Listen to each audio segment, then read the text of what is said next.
Hello, good evening, church. If we may all stand as we get into Bible reading.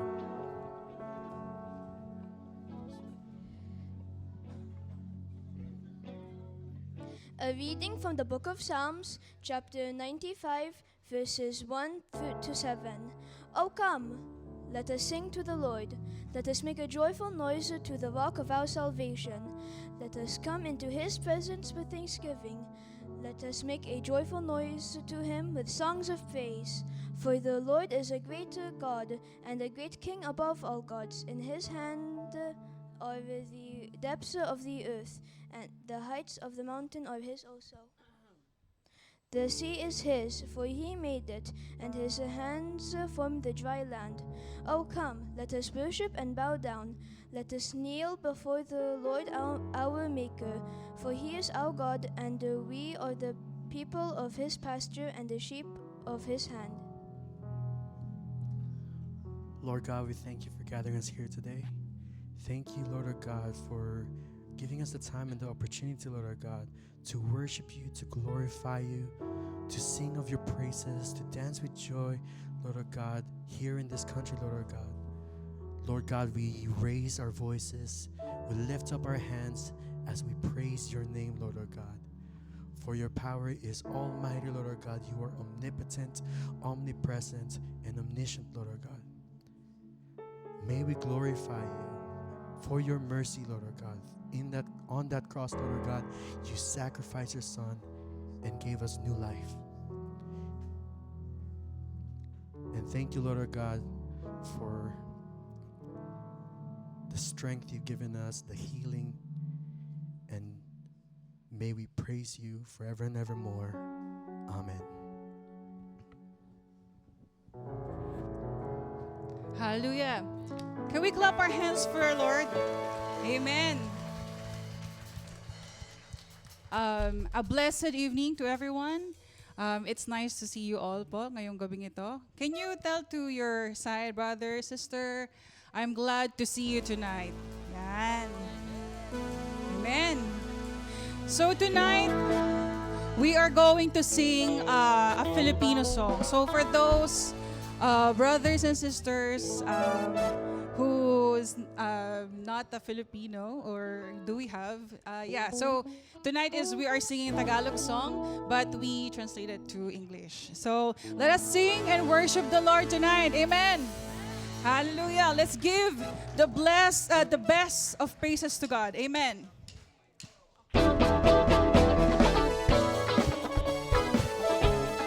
Tayo po ay mag-awitan.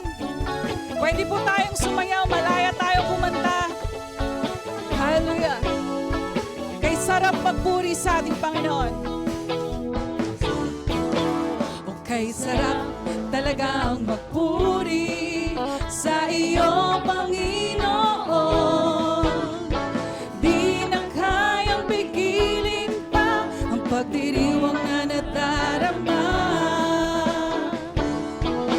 Ikaw lang ang siyang dahilan, kaya ang puso ko'y puno ng sigla. Sa iyo ako ay aawit ng papuri't pagsamba. Araw-araw,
sitwasyon, ika'y pupurihin.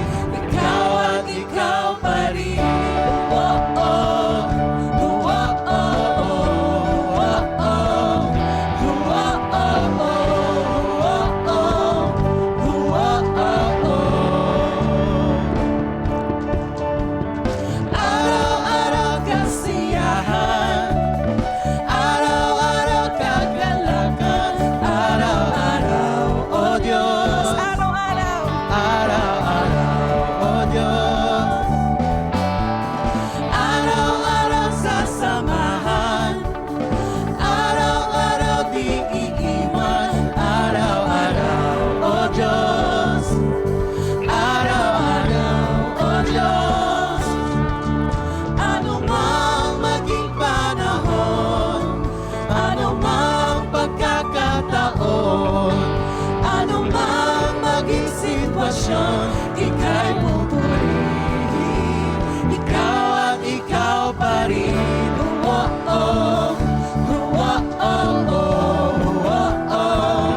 Oh, oh, oh. Oh, oh, oh. Sabay-sabay po natin ito awitin.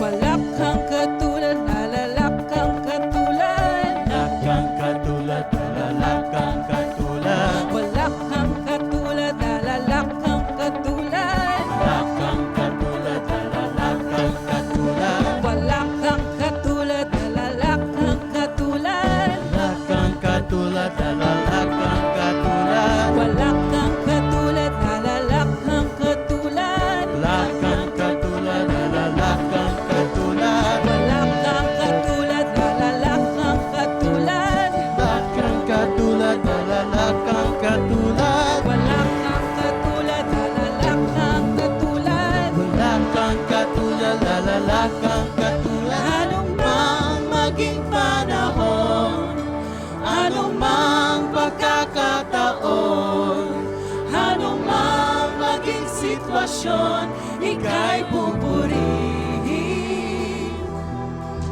Anong mang maging panahon, anong mang pagkakataon, anong mang maging sitwasyon, ika'y pupurihin. Ikaw at ikaw pa rin. Oh, oh. Oh, oh, oh. Oh, oh. Oh, oh, oh. Oh, oh,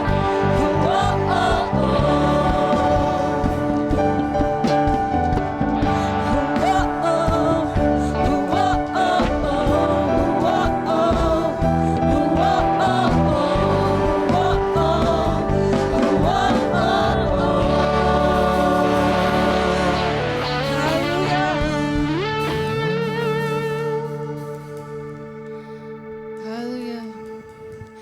Ano mang maging panahon, ano mang pagkakataon, ano mang maging sitwasyon, ika'y pupurihin. Sabay-sabay po natin awitin. Ano mang maging panahon, ano mang pagkakataon, ano mang maging sitwasyon, ika'y pupurihin. Ika'y pupurihin. Ikaw at pupurihin. Ikaw at ikaw pa rin. Hallelujah. Patuloy po nating purihin ang ating Panginoon. Amen. Sa kahit anumang panahon, pagkakataon, at anumang sitwasyon, O Diyos, Ikaw ay aming pupurihin. Hallelujah. Sapagkat, O Diyos, Ikaw ay hindi nagkukulang sa amin. Hallelujah.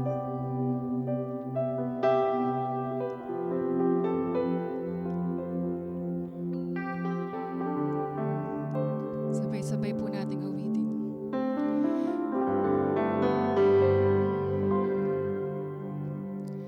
Ikaw lang ang pag-asa ko, tanging ikaw ang buhay ko, Jesus.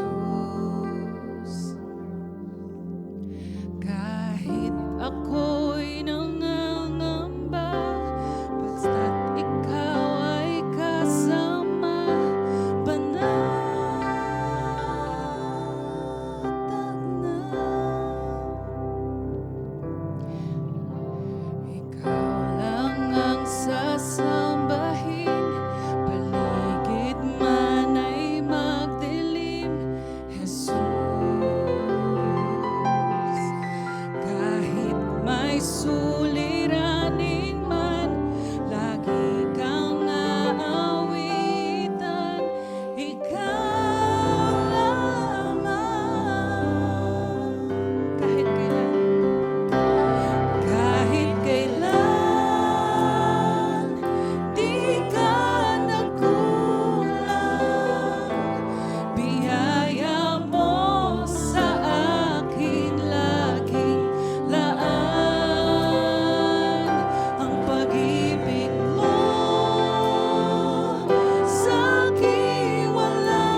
aming lahi. Mundo'y magunaw man, maaasahan kang lagi. Maging hanggang wagas nitong buhay. Dakila ka, O Diyos, sa habang panahon. Katapatan mo'y matibay na sandigan. Sa bawat bighati, tagumpay man ay naroon.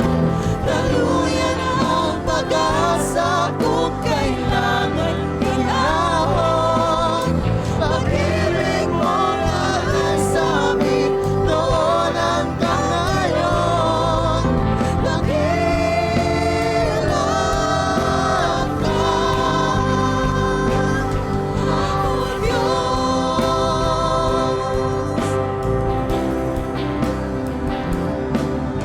Sa bawat bighati, tagumpay man ay naroon. Daluyan ang pag-asa kung kailan ay hinahon. Pag-ibig mo alay sa amin noon hanggang ngayon. Dakila ka,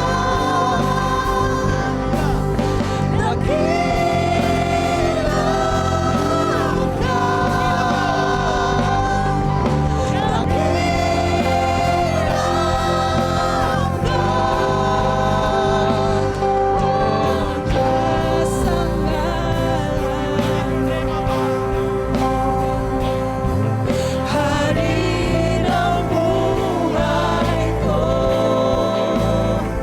ako'y sumasamba, O Diyos. Dakila ka, itataas ang ngalan mo. Itataas ang ngalan mo. Hari ng buhay ko, ako'y sumasamba, O Diyos. Dakila ka. How great is our God! How great is our God! Sing with me, how great is our God! And all will see how great is our God! Sing how great is our God. Sing with me, how great is our God. And all will see how great, and all will see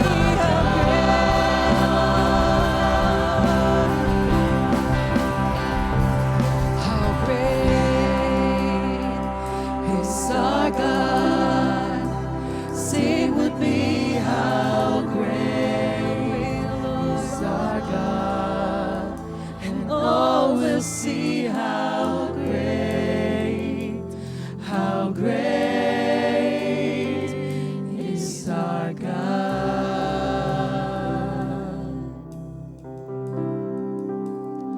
Oh God, you are great. Lord, we thank you for this moment that we're able to sing for you, to praise, worship for you, God.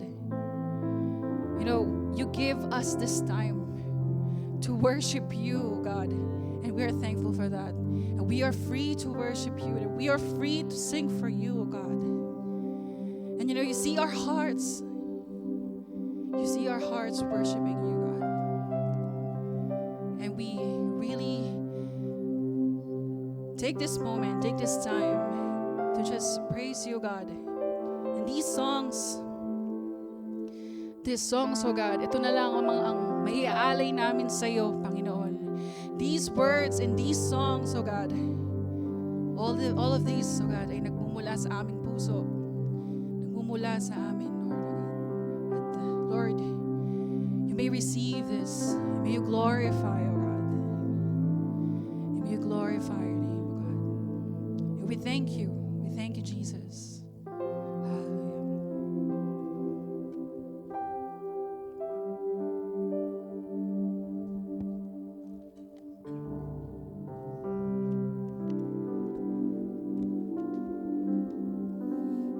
Truly, Lord, you are great.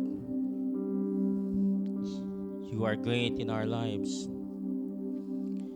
Thank you for loving us before the foundation of the world. Loving Father, we gather this evening to lift your great name in joyful worship. We come before you to express our wholehearted gratitude for all the good things you have done for our lives. Thank you for giving your only Son, Jesus Christ, who died in our place so that we could be saved. Thank you for the power of the gospel, for it is the power of God for the salvation of those who believe. So the gospel of Jesus Christ has freed us from the bondage of sin, and we do have now the privilege to come before your holy throne to worship you tonight. That's why it is good to sing praises to your name. It is good to declare your steadfast love for your people. Likewise, we gladly declare that we love you. We love you for being who you are. We love you for loving us before the foundation of the world. You are a God of love. You're a God of mercy. You're a God of truth. You're a God of justice. You are a God of absolute perfection. We bow down before you in reverence, Father, because you're the King of kings and the Lord of lords. You have dominion over everything in the heavens and on earth. We adore you for being our Abba Father. We adore you because you are great and greatly to be praised. According to Psalms 145 verse 3, all we have to do is look around to see your greatness displayed. Creation shows us your wonderful work, your power, and your beauty in all things. According to Romans 11:36 also, reminds us of this, for everything comes from you and exists by your power and is intended for your glory. All glory belongs to you alone, and you deserve all glory, honor, and praise. As we come tonight before your holy throne of grace, we confess that we do not love your word as we ought. We do not commit to it that we ought to have for this source of wisdom that is so good and so precious and so pure, wisdom that can guide us away from all sin and into all righteousness. In the week that has gone by, each of us has at various times turned away from it. We have chosen to disregard it. We have all chosen to disobey you. So we ask that you would forgive us. We ask that you would forgive us for all sins we have done and for all the righteous deeds we failed to do. Forgive us for every time we embrace sin and for every time we forsake righteousness. Thank you that we can have the rock-solid assurance that when we confess our sins, you are faithful to forgive us our sins.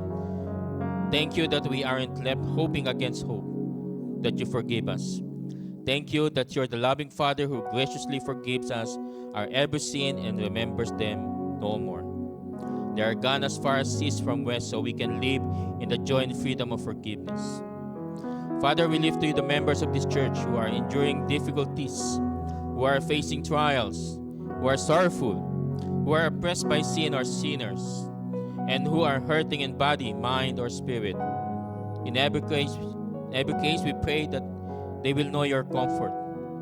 We pray that they will know that you have not turned away from them. You have not forsaken them. You didn't promise us that the world would be easy. And you didn't say that there would be no problems or difficult situations, but you did promise us your mercy and grace. You did say that your grace would be sufficient. And we found it to be so. Those who are looking for jobs, provide them the company where you will pour out your blessing upon your people, and they will become a child blessing to others for your glory. For those who are sick tonight, we pray that you restore their health and strength in the mighty name of Jesus Christ. We pray for our brother Jody who has cancer. We pray that you strengthen his immune system so that the cancer will be weakened and his strength will be restored. And we pray full healing, complete healing in the name of Jesus Christ.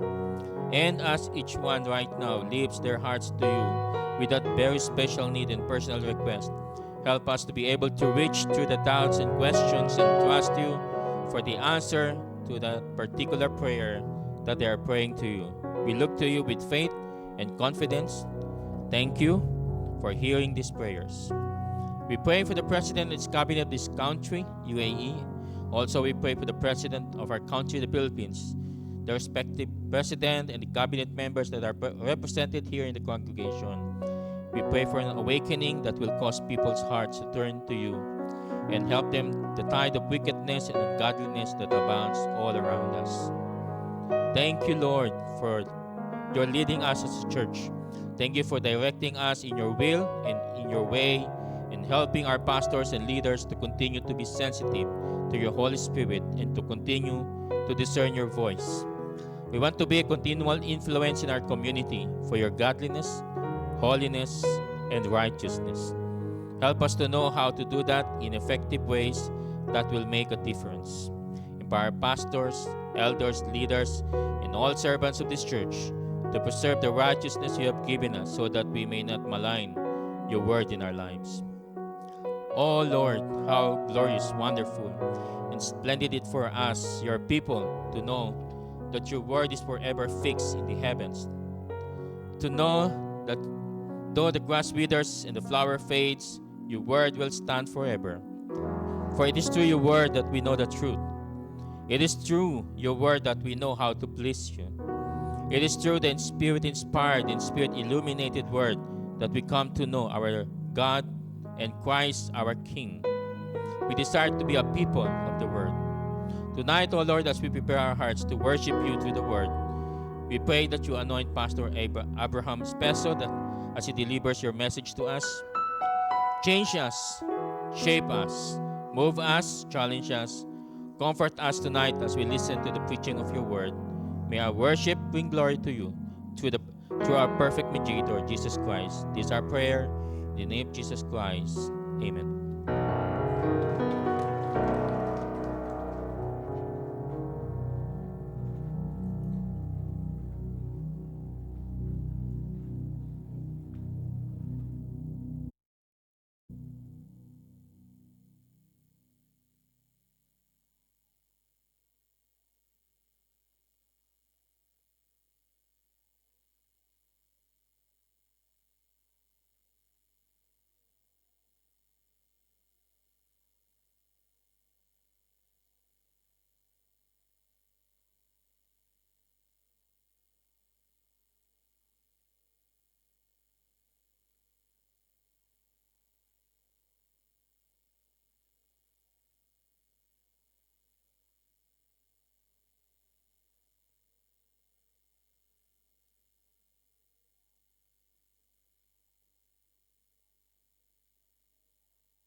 the Lord's house tonight where we can unite our hearts and minds around His Word. So as we come together, I want us to remind you that we serve a God who is steadfast and unchanging, a God who always keeps His promises in spite of our circumstances. Napakaganda ng awitin natin kanina na anumang katayuan natin ay tayo ay patuloy na magpupuri sa Panginoon. So tonight we will dive into the beautiful, profound topic, the covenant, its deathless life and hope. And I forgot to tell you that this is a 3-part series of verse 2. So kung yung verse 1 natin may 3-part, ito po ay may 3-part din. And it is an understanding that a covenant is not merely an agreement or contract. It is a sacred bond rooted in the very character of God Himself. So when we look at the Scripture, throughout the Scripture, we see that God is a covenant-making God and a covenant-keeping God. He does not falter, and His promises endures throughout all generations. And the study that we have tonight, particularly here in Titus 2, or Titus 1 verse 2, it speaks of the hope of eternal life that God, who cannot lie, promised before the ages began. Kaya napakagandang assurance for His church, for His people, that His covenant is eternal, His covenant is unshakable, and His covenant is full of life-giving hope.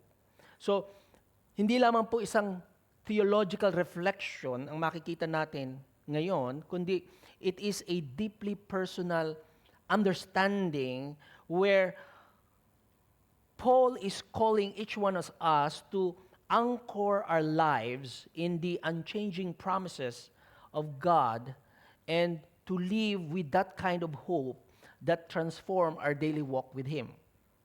So let us turn now to the Word of God where we will discover together the deathless life and hope that is found in His eternal covenant. Basahin ko po yung verse 2, including verse 1. Paul, a servant of God and an apostle of Jesus Christ, for the sake of the faith of God's elect and their knowledge of the truth, which accords with godliness, in hope of eternal life, which God, who never lies, promised before the ages began. Tayo po'y manalangin. Our Heavenly Father, we come before you with humble and expectant hearts, grateful for the privilege of gathering as your people to hear from your word.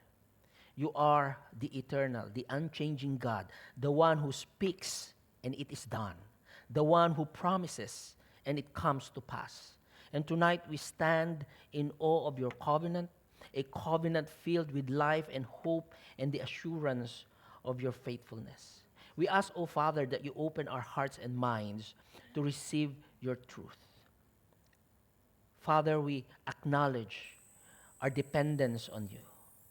Let your word not just informs us, but transform us, steering a deeper faith and a greater hope in the promises that you have made through Christ. O Holy Spirit, we ask for your guidance and your anointing. May every word spoken bring glory to your name and draw us closer to the unshakable hope that we have in you. Lord, we commit this time into your hands. Be exalted in our worship, glorified in the preaching of your word, and magnified in the lives we live in response to it. In the matchless name of Jesus Christ, the one who fulfills all your promises, we pray. Amen. And so, tonight, we'll be looking into this covenant of God. And last time, I have proposed that the truth that God cannot lie assures us of His reliability, the certainty of His promises, and the stability of our hope. Bakit po? Una, because of the immutability and unchanging character of God. Pangalawa, the certainty of God's promises. And thirdly, because of the response of believers to God's truthfulness. We have to understand that the Christian life is founded on the covenant of God, a promise that predates time itself. So this covenant offers not only life, but also an eternal hope, secured by the truthfulness and the unchanging nature of God. So makikita po natin dito sa verse 2, where Paul captures this promise in a profound way, revealing the deathless nature of God's covenant and the hope it brings. Yung walang kamatayang pakikipagtipan ng Diyos sa atin at ang pag-asang daladala nito. So imagine a shipwrecked sailor clinging to a life preserver in the midst of storm. And when we look at that, the preserver o yung kanyang life preserver is not merely an object, but rather it becomes a promise of survival and hope.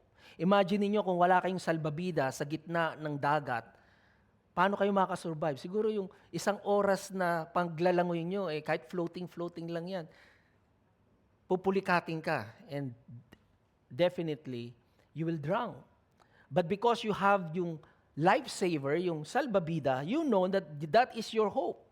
And God's covenant is our spiritual life preserver in a world battered by storms of sin and despair. So I propose to you tonight that the covenant of God is deathless because it is anchored in His eternal truth, in His life-giving purpose, and the unwavering hope. Yung tipan po ng Diyos ay walang kamatayan dahil ito ay nakaangkla sa Kanyang walang hanggang katotohanan, sa Kanyang pangako na nagbibigay buhay at hindi natitinag na pag-asa. So how does God's eternal covenant give life and hope sa ating pong mga mananampalataya? Kaya tingnan po natin yung source of the covenant promise, yung provision ng buhay at yung enduring hope.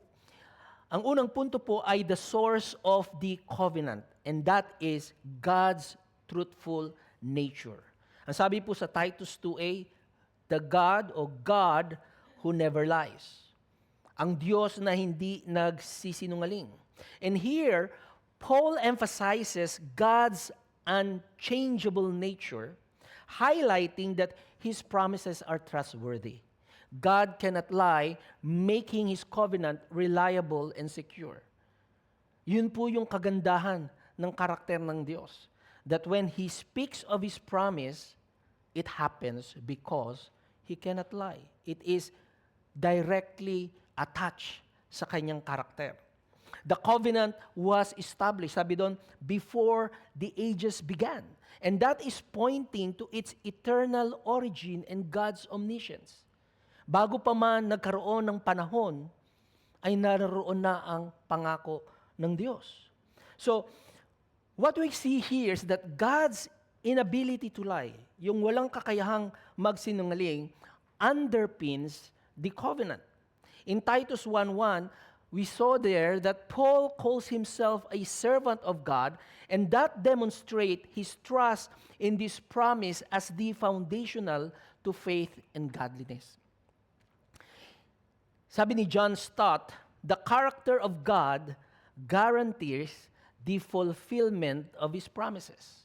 Faith is not a leap in the dark, but a step into the light of His truth.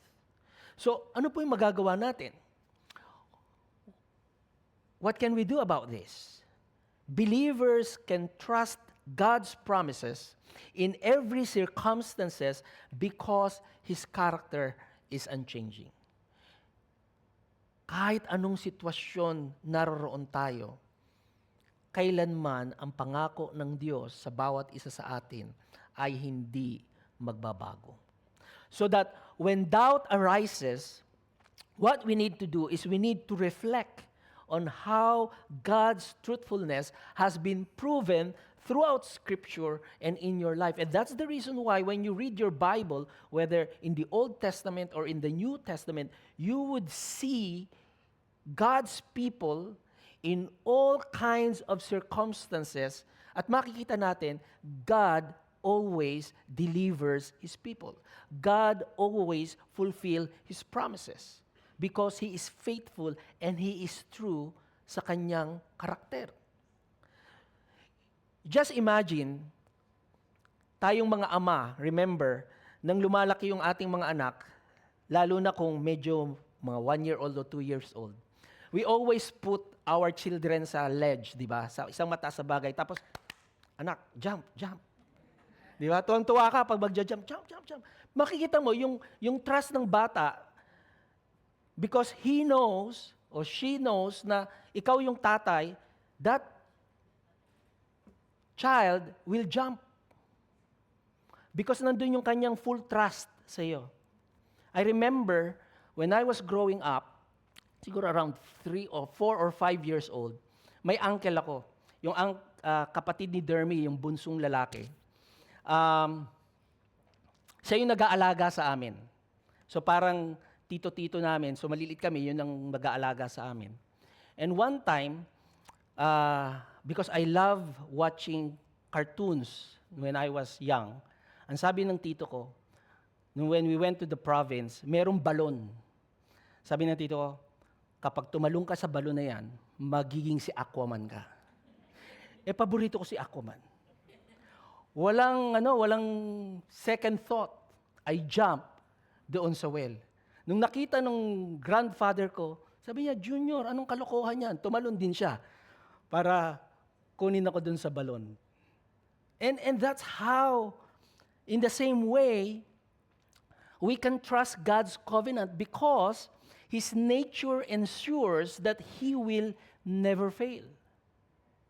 Ganon dapat ang ating pagtitiwala sa Diyos. Kaya pakisabi sa katabi mo, kapatid, tapat ang Diyos sa kanyang mga pangako.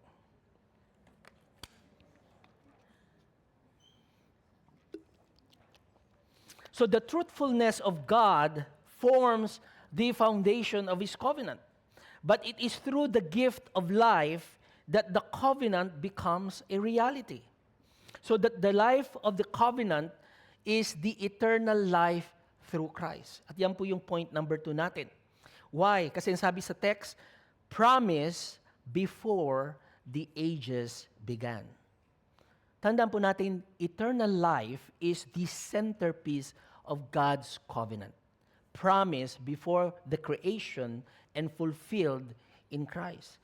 Yung buhay na walang hanggan po ay sentro sa tipan ng Diyos sa atin, na ipinangako pa bago pa man nalikha ang sangnilikha at natupad ito kay Kristo.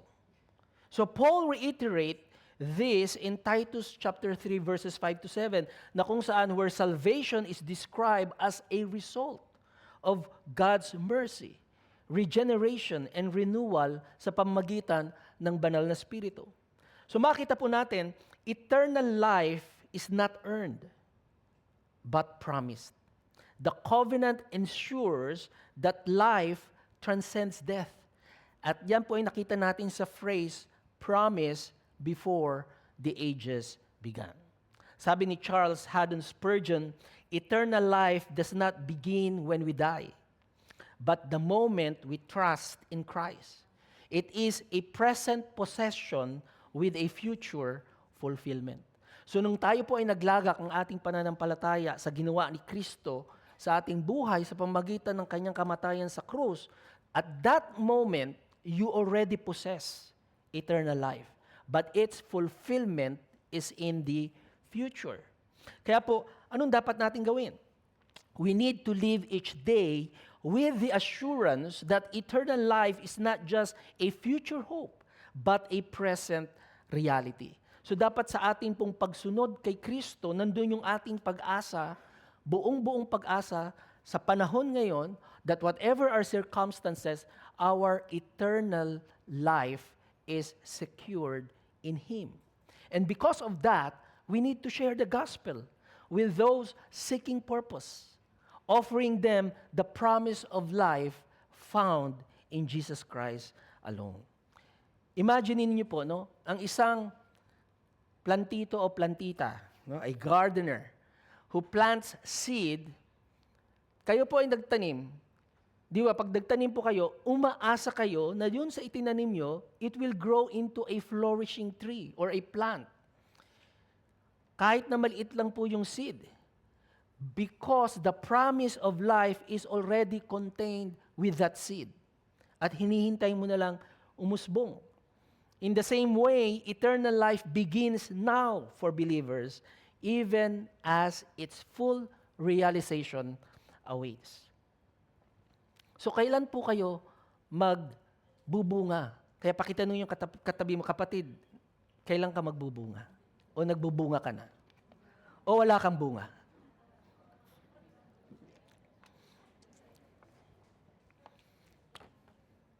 So what we see there is that the life of the covenant provides assurance, but it is the hope of its ultimate fulfillment that sustains us through the challenges. So ano po yung hope of the covenant? Ang hope po ng covenant is always anchored in eternity. Yan po yung point number 3. Ang pag-asa ng tipan ay nakaangkla sa kawalang hanggan, in hope of eternal life. Now we have to understand, hope in the Bible is not wishful thinking, but it is a confident expectation rooted in God's promises. Yung ating pong pag-asa ay hindi blanco, walang pinagbabasihan. Hindi yan tipong, okay ka ba ngayon? Siguro. Pag okay yung lahat ng ginagawa ko sa office, pag okay yung amo ko, okay ako ngayon. Pero bukas, hindi ko alam. Hindi po ganun ang ibig sabihin ng hope dito. Ibig sabihin ng hope dito, na sinasabi ng Apostol Pablo, anuman ang ating katayuan, we are confident because God's promises is rooted in His character. Kailanman ay hindi pwedeng magkamali, magkulang ang Diyos sa ating buhay. Why? Because He is omniscience. May omniscience siya. Yung character niya, omniscient dahil alam niya ang lahat. Before the ages began. So here we see that Paul reiterates the theme of hope, describing it as the blessed hope of Christ's return. But the issue is, tayong mga tao, di ba? Bilang isang tao, ang ating pag-asa ay malimit, nakasalalay sa ating kapwa-tao. Usually, we base our hope in the premise or in the understanding na yung kapwa natin will fulfill yung kanilang pangako. That's how we walk sa mundong ito. That's how the world works. Sabi nga ng isang awitin, noon akala ko, ang wagas na pag-ibig ay sa nobela lang. Matatagpuan at para bang kay hirap na paniwalaan. Sabi doon, ikaw pala ang hinihintay kong pangarap. Ngayong kapiling ka at tayo'y isa, hindi ko hahayaan na sa atin ay may hahadlang. Pangako sa iyo, ipaglalaban ko sa hirap at ginhawa, ayokong umawit, ang ating pag-ibig, upang di magkalayo kailanman, pagkat ang tulad mo ay minsan lang sa buhay ko. And that's how the mind of man works. Pasensya na, Kuya Ray.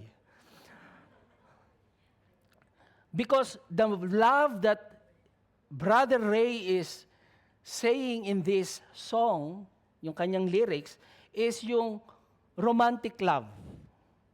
But the love that God is teaching us is agapeo.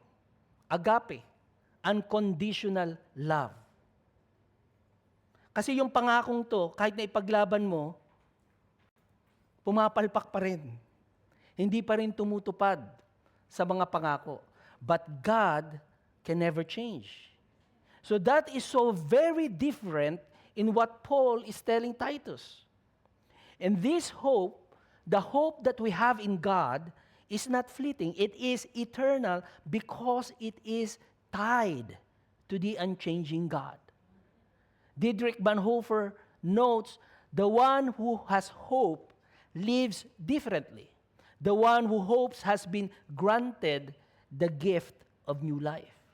Kaya po, let's hope, yung pag-asa na mayroon tayo sa Diyos, shape our perspective, especially during trials.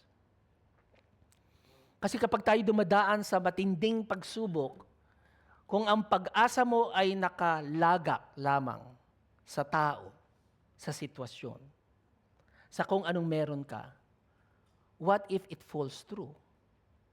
It fell, wala kang masasandigan. And that's the reason why we need to remember that hope in God's covenant sustain us beyond earthly struggles. Hindi mo titingnan ang pagsubok na mayroon ka sa panahon ngayon, gaano man kahirap yan, because you are looking forward to the hope of eternal life that God has decided, has purpose in you. At ang sabi doon, before the ages began. Bago pa nilikha ng Diyos ang sanlibutan. Ganon yung covenant ng Diyos sa atin. So, that should encourage us to point to others that there is certainty when it comes to eternal life. Why? Because of the faithfulness of God. Yan yung mabuting balitang dala natin. We can be very sure that God will fulfill His promises. Yung lighthouse, di po ba? During the storm, yung ilaw niyan ay very important because it guides sailors to know where the shore is. So pag may storm, wala silang makita, ang nakikita lang nila yung ilaw. At yun yung nagiging tanda na yun ay lupa na. So they are near or they are far, and that guides them to the shore. And God's covenantal hope is an unshakable beacon in the storm of life, directing us toward eternity with Him. Kaya tandaan po natin, the covenant of God is deathless because it is based on His truthful nature, it is based on the gift of eternal life, and the enduring hope that it provides. So we need to live each day anchored in this promise and let it transform our lives and our testimonies. With this kind of mindset, we will see, as Paul have said to Titus in chapter 3, verse 8, this saying is trustworthy, and I want you to insist on these things so that those who have believed in God may be careful to devote themselves to good works. Dito pinapakita na whatever our circumstances, God expects each one of us to continue. Anong sabi ni Paul? The reason why you are being trained is to equip you to what? To do good works. The reason why you are being trained, you are being taught, is to guide you to do service in the ministry. And that's the reason why yung command ng Lord that we are to be taught or to be teach of all things that He has commanded us, so that whatever our situation, there is no such thing as a reason na, Lord, nangihina ako. Excuse muna ako ngayon. Punong-puno ako ng pinagdaraanan. Wala akong kakayanan para maglingkod sa iyo. That's not an excuse. Why? Because the Word of God is saying, trust in the Lord with all your heart. Lean not in your own understanding. Why? Kasi if you do not trust in the Lord, anong mangyayari? You will trust in others. You will trust in your circumstances, you will trust in your job, you will trust in your spouses, you will trust in your children. At kapag doon nakalagak ang inyong hope, 100% you are guaranteed na mabibigo kayo sa mga inaasahan ninyo. Why? Because tayong tao at yung circumstances natin is changing. Hindi siya unchangeable. It is always changing. Di ba, dito lang sa UAE, may batas ngayon, bukas iba na. Yung rule ngayon, bukas iba na. Kahit yung amo natin, yung sinabi ngayon, bukas iba. It is constantly changing. And the only thing that we can trust is God's word, His promises. The security in Christ, which guarantees us eternal life.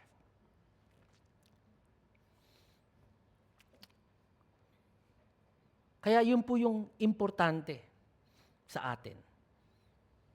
Ang isang sundalo po, kapag siya po ay napapadala sa kanyang tour o yung kanilang duty, they always cling to the letters, no? Lalo na nung mga unang panahon ng gera. They are looking forward for a letter that's coming from home. Why? Kapag binasa nila, it gives them encouragement. It gives them strength. Makabasa lang, makatanggap lang ng letters. Tayong mga Pilipino, during time ng 70s and 80s, anong iniintay nyo? Yung padala ng tatay nyo, lalo na yung mga Saudi children. No? Iniintay nyo yung tape na ipadadala ng tatay nyo para pakikinggan nyo sa recorder. O, kamusta na kayo mga anak? Andito ang ginagawa ko. O yung sulat na minsan 2 beses lang sa isang taon dumating. Di ba? It gives you encouragement kapag nabasa nyo yung letters. So, the letter serves as a promise of reunion. Di ba? Magkikita rin tayo, anak, mahal, konting panahon na lang. Even now, di ba? Kahit na tayo ngayon technologically adapt na, kahit na nag-face-to-face kayo sa inyong mga phones, you're still looking forward dun sa message, no? Sa stories. Because it gives you strength. It gives you encouragement. And that is why God's covenant in His promise, particularly in His word, serves as an encouragement. The hope of eternal life.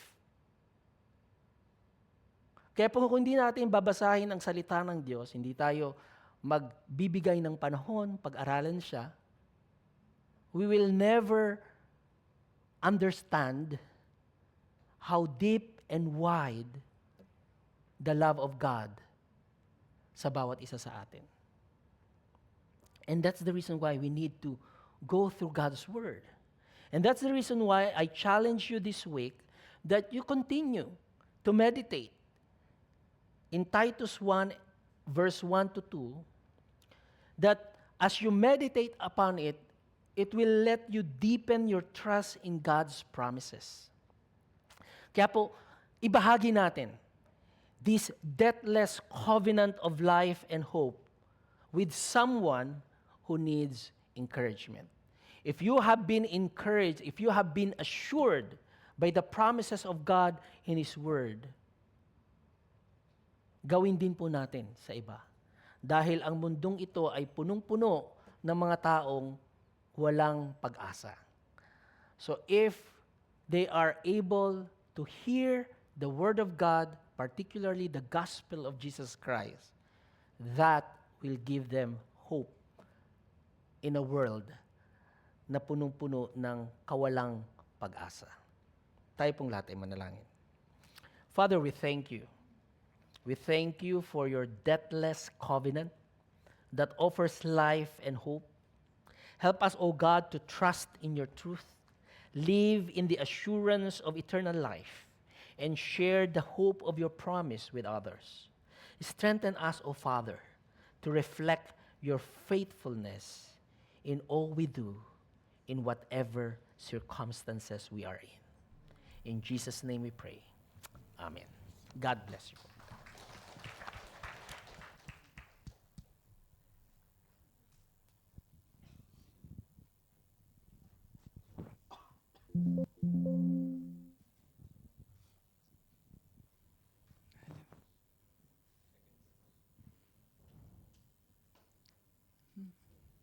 Praise God. Can we all stand po and once again let us worship the Lord.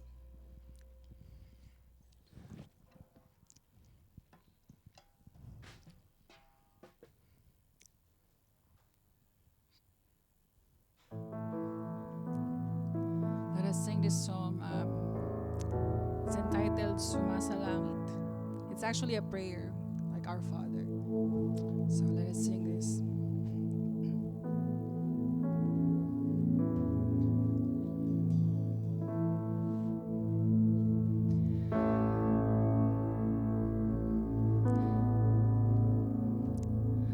Aba Diyos naming Hari, sa iyo ang luwalhati. Kalooban mo'y sundin sa lupa tulad ng sa langit. Pahintulutan ng dalangin. Waiting po natin. Ama namin, sumasalangit, samba namin, sumasaawit, ngalan mo sinasambit, sa'yo lamang ang kaharian, luwalhati, kapangyarihan, purihin ka,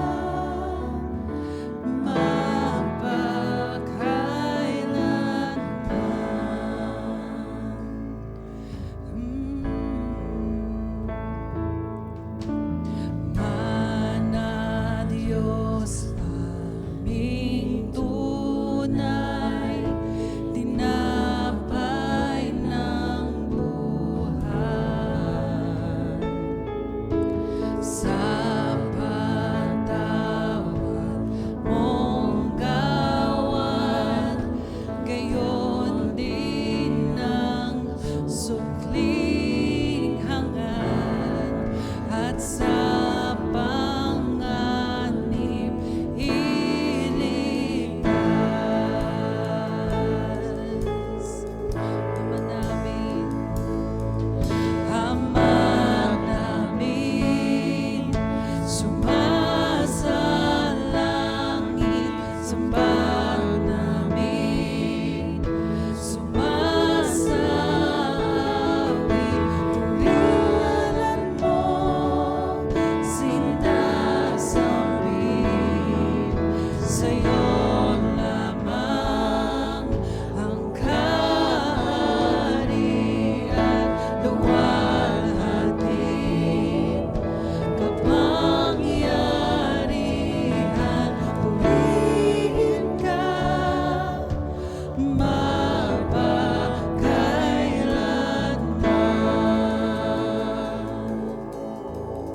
Hallelujah.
Tayo po ay dadako sa ating pong pagkakaloob sa ating Panginoon.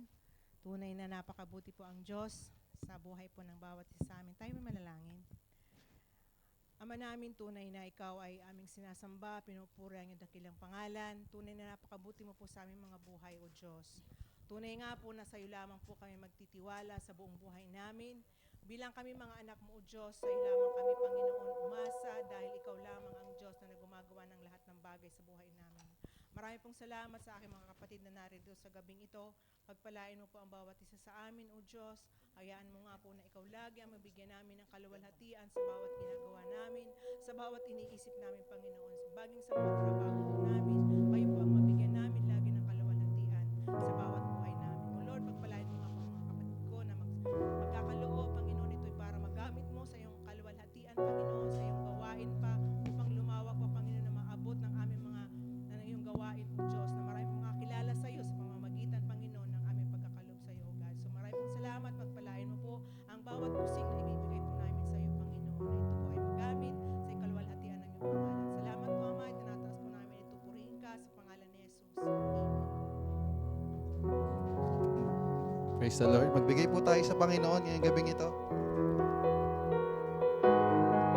How many of you believe that God knows each and every one of us by our names?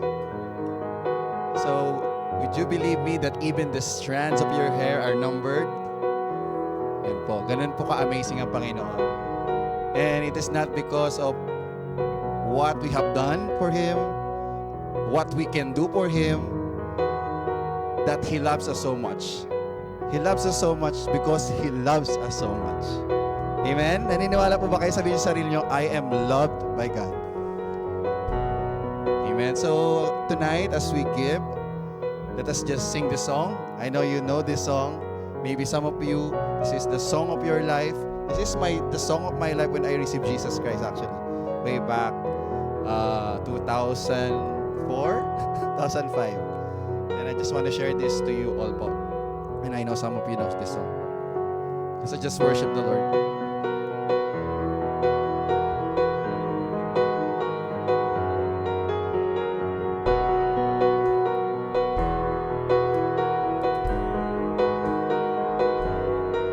Who am I that the Lord of all the earth would care to know my name, would care to feel my hurt?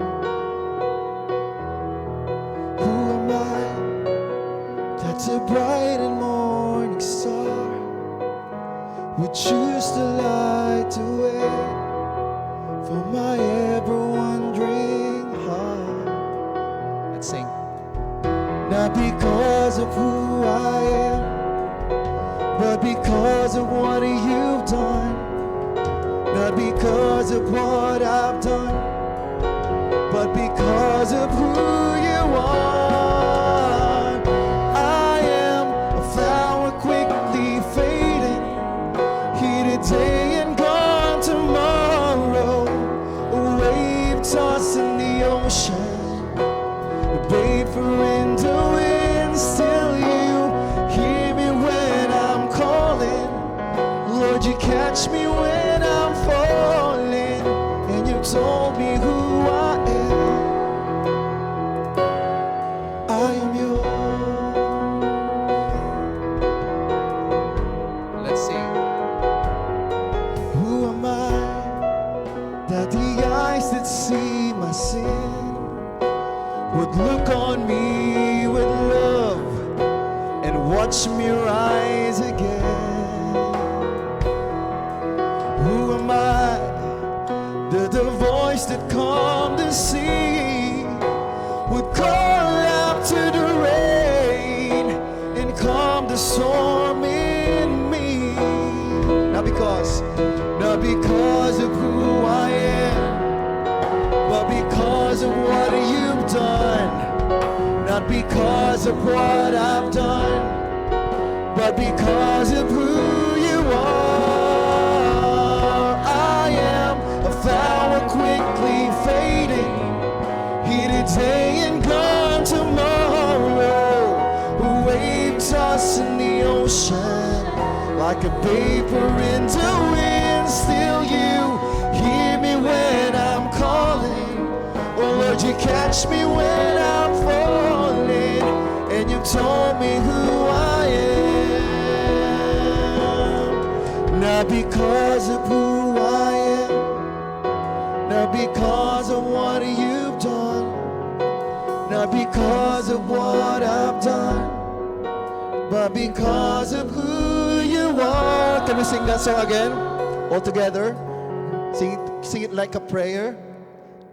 Not because of who I am, but because of what you've done, but because of what I've done, but because of who you are. Everybody, let's sing the chorus together. Let's worship the Lord. Flower quickly fading, here today and gone tomorrow. A wave tossed in the ocean, a vapor in the wind, still you hear me when I'm calling. Lord, you catch me when I'm falling, and you told me who I am. I am a flower quickly fading, here today and gone tomorrow. A wave tossed in the ocean, a vapor in the wind, still you hear me when I'm calling. Lord, you catch me when I'm falling, and you've told me who I am. I am yours.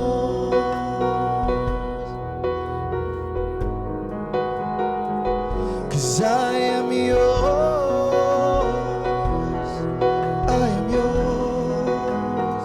Declare, let's declare. Whom shall I fear? Whom shall I fear? 'Cause I am yours. I am yours. For the last time. Whom shall I fear? Whom shall I fear? Whom shall I fear? 'Cause I am yours. I am yours. We are yours. To God be the glory.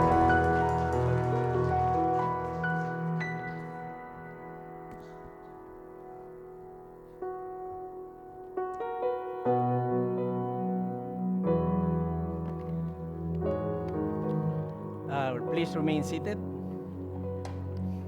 Excited po tayo. Before we go to our benediction,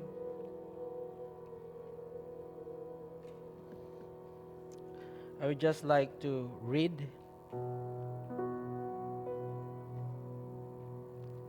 it says in Acts 17 verses 22 to 28, from one man he made every nation of men that they should inhabit the whole earth, and he determined the time set for them and the exact places where they should live. God did this so that men would seek him and perhaps reach out for him and find him, though he is not far from each one of us. And another passage in Matthew 25, where the Lord Jesus said, "Well done, good and faithful servant."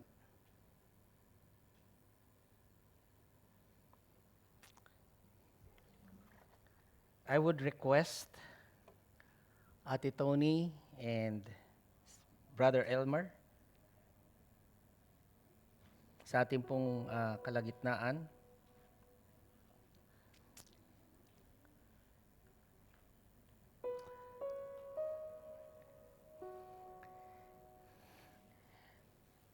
It is an abrupt news, but I will let Ate Tony and Kuya Elmer later to tell us something about that. But I want to leave to them the message ng Panginoon that the beauty of the sovereignty of God is that everything comes from Him and belongs to Him. And everything that we have has been given to us. Every single resources and opportunity is given to us by God in order that we will glorify Him. At ito ni Kuya Elmer, our time, our measure of faith, our jobs, our gifts, our talents, ano man po ang meron tayo, ang ating family, ang ating mga kaibigan, ang ating iglesia, lahat ng ating kalakasan, and even, ang sabi nga ng salita ng Diyos, the time that we are in a particular place, in a particular time, are all mandated by God according to His purpose.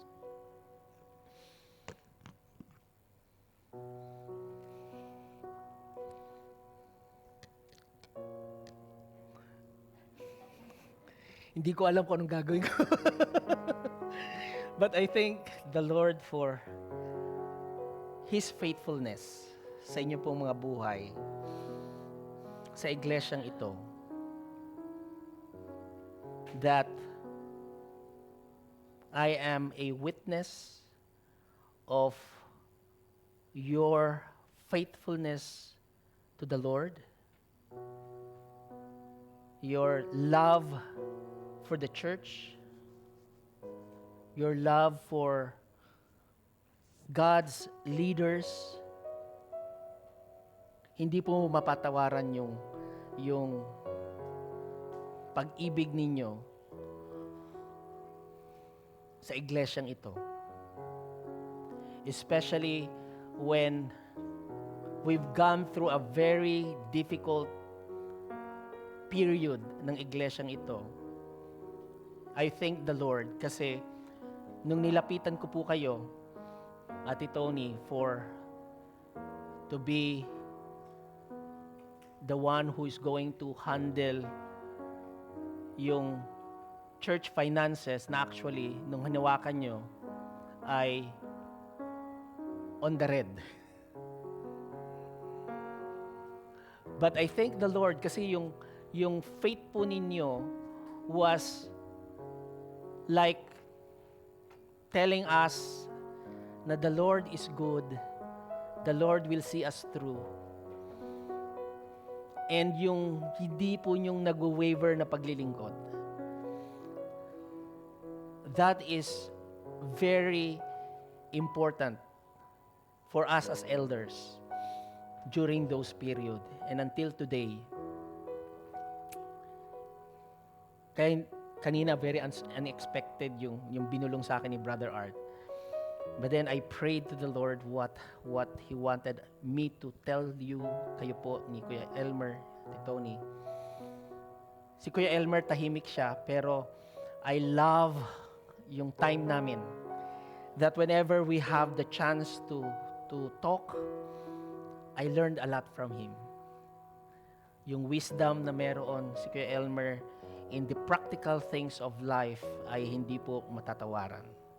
And I think yung kanyang love sa Panginoon because yung kanya pong full support kay Ate Tony and in the long run, agreeing to be part of the couples ministry. We are really thankful and honored and grateful sa service niyo po sa iglesyang ito. And especially yung pagpapahiram niyo kay Brother Elton. Thank you for how you have encouraged him also to really embrace yung purpose at calling na meron siya sa Panginoon.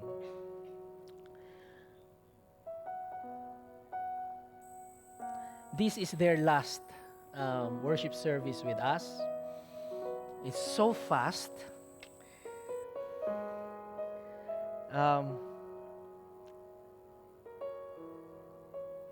I'm still trying to think and trust that, sabi nga natin kanina sa message, the promises of God is always true.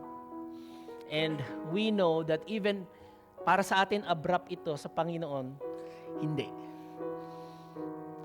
And hindi ko po alam yung mga detalye, but I know na you would not go into this decision without knowing that this is the Lord's guidance po sa inyo as a family.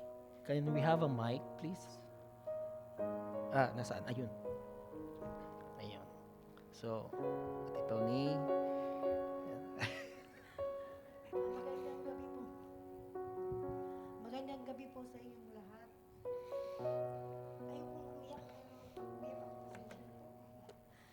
Actually, nagulat din kami because supposedly sa Monday mag-exit na ako for A2A. But suddenly, yung contacts namin nagsabi, may bagong batas ang Dubai. Para sa hindi pa nakakaalam, baka meron kahit yung mga kilala na kagaya ng case ko.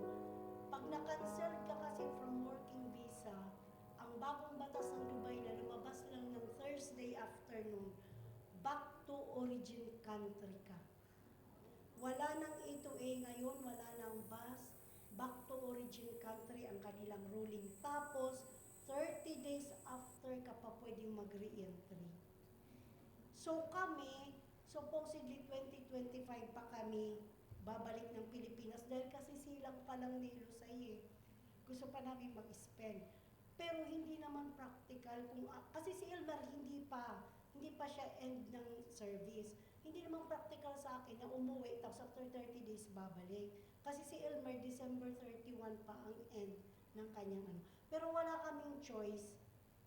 November 25 sa Lunes magpapakancel na din siya. Kasi ang visa ko December 1. So, pumunta kami ng Amerika hapon, December 2, overstay na ako. So, kailangan namin umalis kung gusto pa namin makabalik ng Dubai. Kasi pag nag-overstay kasi, pwede ka nilang iban. So, ganun kabilis ang pangyayari. Kaya hindi ako, pasensya na po, hindi ako umattend ng couples kagabi. Dahil syempre ninanamnam ko, para kasing on denial pa ako.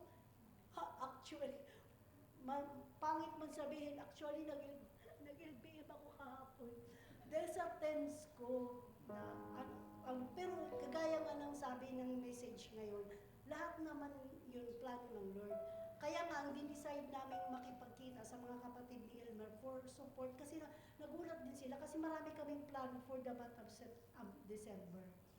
So, yun nga, sabi nga, kahit anumang plano namin, kung iba ang plano ng Lord para sa amin, baka yung nag-aantay namin na churches na sinusuportahan namin, kailangan na talaga kami, kaya gusto na ng Lord umuwi na kami.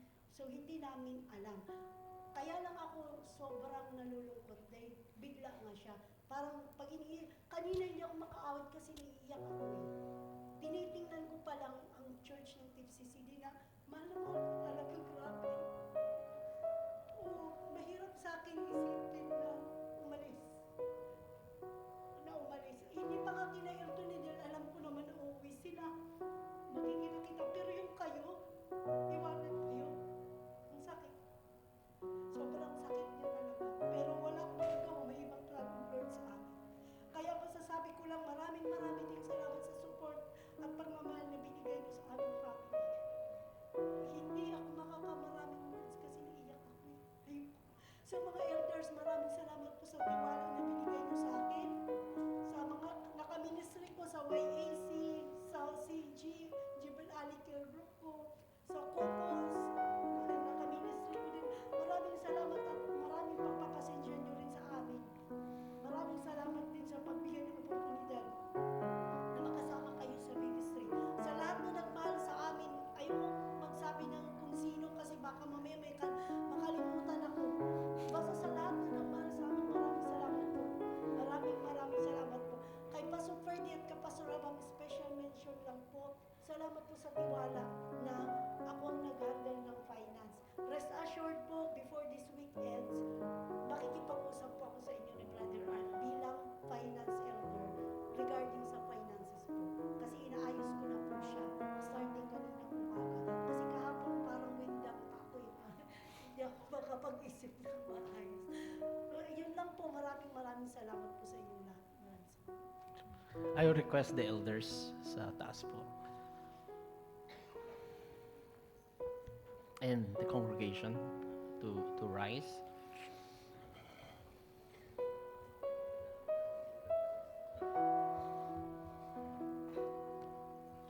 Let us pray. Our Heavenly Father, we praise you. We thank you, Lord. Indeed, you are almighty, you are faithful, you are sovereign.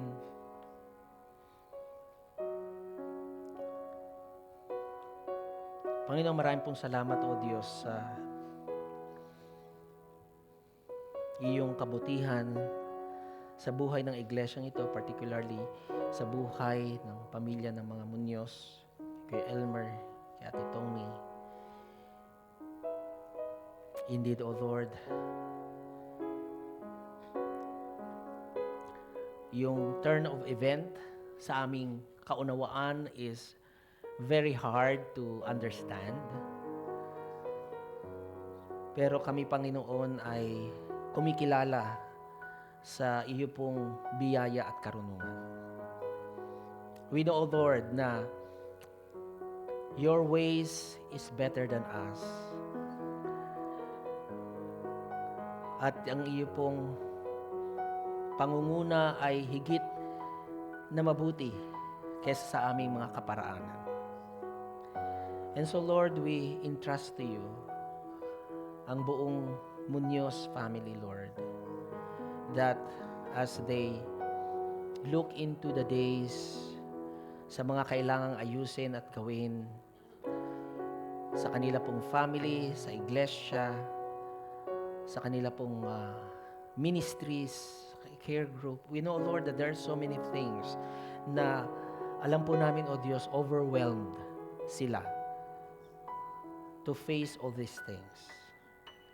But as you have said in your word, I will never leave you nor forsake you. I will be there to guide you and to strengthen you. Na kung kayo man po ay nangihina, ang sabi ng Panginoon is you rest sa Kanya pong biyaya, sa Kanyang grace, sa Kanyang promises, sa Kanyang faithfulness.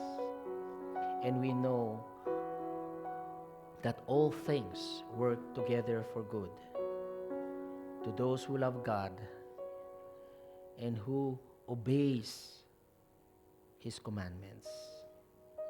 Lord, you have seen yung kanila pong faithfulness, yung kanilang love sa iyo, yung kanilang love sa iglesia. And Lord, we know na in your heart, you could say, well done, good and faithful servant. We are thankful sa ministry po nila sa iglesyang ito. At hindi po matatawaran ang kanila pong pag-ibig sa iyo at sa iglesyang ito. And so, Lord, whatever else, Panginoon, na isinet niyo po sa kanila, we know, O Lord, that this has been prepared before the ages began. And that is what we are placing our hope na, yes, nakakalungkot, very abrupt, but at the end of this, it is always for their good and for your glory. Kaya alam po namin, O Diyos, na hindi niyo po pababayaan si Kuya Elmer, si Ate Tony, ang buong sambahayan, Panginoon, ng Muñoz, because we know, O Lord, that you have prepared everything in advance for them sa iyong kalwalatian at sa kanilang kabutihan. Lord, we thank you. And so, Father, we entrust them to you. Kayo po ang mag-sustain sa kanila.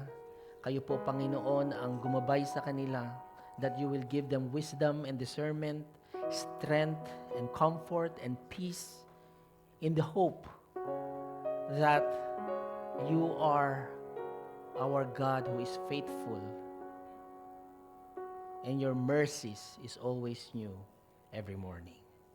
So, Lord, in the name of the Father, and of the Son, and of the Holy Spirit, we entrust to you the whole Munoz family, that your mercy and grace will be upon them, your hedge of protection will be upon them, and your righteous right hand will uphold them in all things. Purihin ka, O Diyos, sa lahat ng ito. Ito po ang amang dalangin sa pangalan ni Jesus. Amen. Ito ni...